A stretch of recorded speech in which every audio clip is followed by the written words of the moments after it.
Bienvenue sur le Gay Report. Ici Khalil Gay depuis Dakar, Sénégal. Avec la date proposée par le président Macky Sall, le Conseil constitutionnel pourrait annuler l'élection.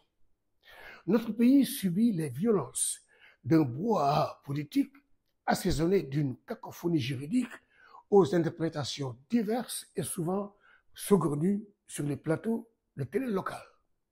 Il faut avouer que le Sénégal est une démocratie qui tient encore debout malgré qu'il courbe l'échine et que seule l'interprétation correcte de notre Constitution peut le relever.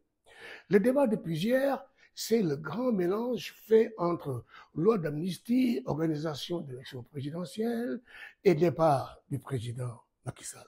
Je comprends l'impatience de beaucoup de Sénégalais de voir le président Macky Sall partir. Mais ils doivent savoir que dans le cas actuel, seule la loi fondamentale, c'est-à-dire notre Constitution, prévaut. Alors, si nous voulons sauver notre pays, ouvrons la Constitution et voyons ce qu'elle dit. Commençons par les limites du Conseil constitutionnel. Sa fonction n'est pas de réguler les élections. J'y reviendrai.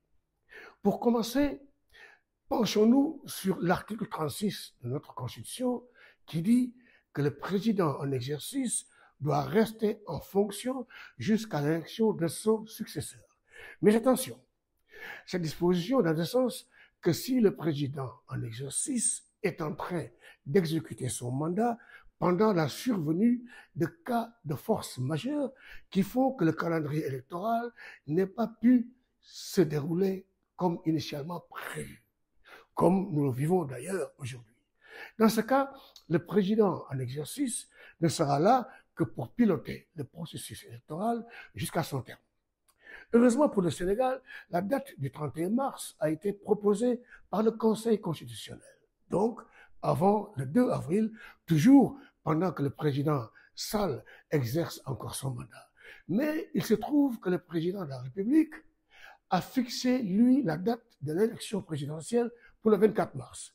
Si nous ouvrons la Constitution, nous nous rendons compte tout de suite qu'avec cette proposition du président, la campagne électorale aurait dû déjà démarrer depuis le 2 mars, car il faut enlever les 21 jours de campagne électorale prévus par la Constitution, ce qui n'est pas le cas et pose donc problème, ce qui nous fait penser que la date fixée par le Conseil constitutionnel est plus appropriée, plus raisonnable, car l'élection interviendrait donc le 31 mars, c'est-à-dire, comme le demande la Constitution, en cours de mandat du président en exercice et à la date du 2 avril, marquant la fin du mandat du président en exercice, le processus électoral serait déjà enclenché et le président resterait à sa place avec pour unique tâche de poursuivre l'aboutissement de l'élection jusqu'à sa fin. Notez que nous sommes pendant le déroulement du processus électoral, et c'est lui,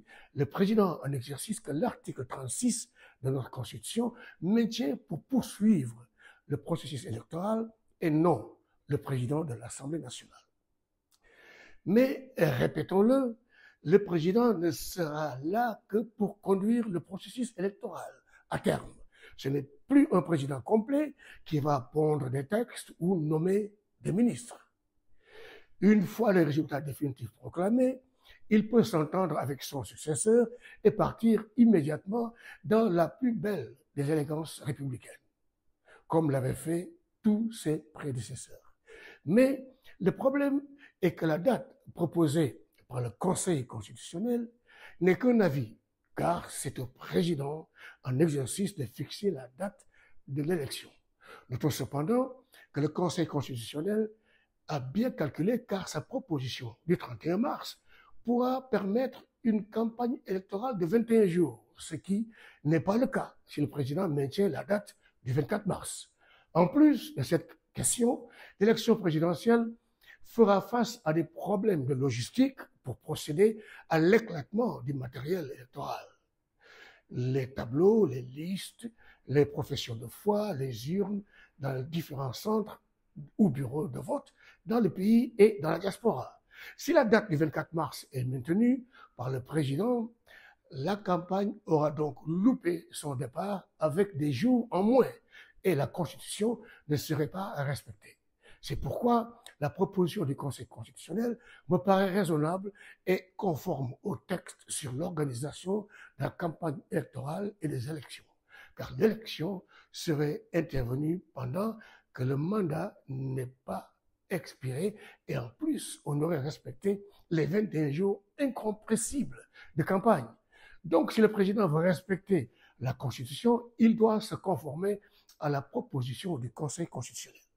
Car avec sa mention de la date du 24 mars, le Conseil constitutionnel pourrait annuler l'élection pour violation de la Constitution et de la loi électorale. Car la loi impose que la campagne dure 21 jours complets. Ce sont là des délais incompressibles, des délais francs. Un jour vaut 24 heures et va de 0 heure à 24 heures. Ceci dit, les Sénégalais doivent comprendre que le Conseil constitutionnel intervient à deux niveaux. Primo, la proclamation de la liste des candidats. Après, il tombe en léthargie, s'efface. Il n'est pas le juge de la campagne électorale, c'est la cour d'appel qui fait ça. Il n'est pas le juge du scrutin, c'est encore la cour d'appel et les tribunaux. Mais, deuxièmement, une fois les résultats proclamés et transmis au Conseil constitutionnel, il sort de sa léthargie pour reconnaître les contentieux et proclamer les résultats définitifs.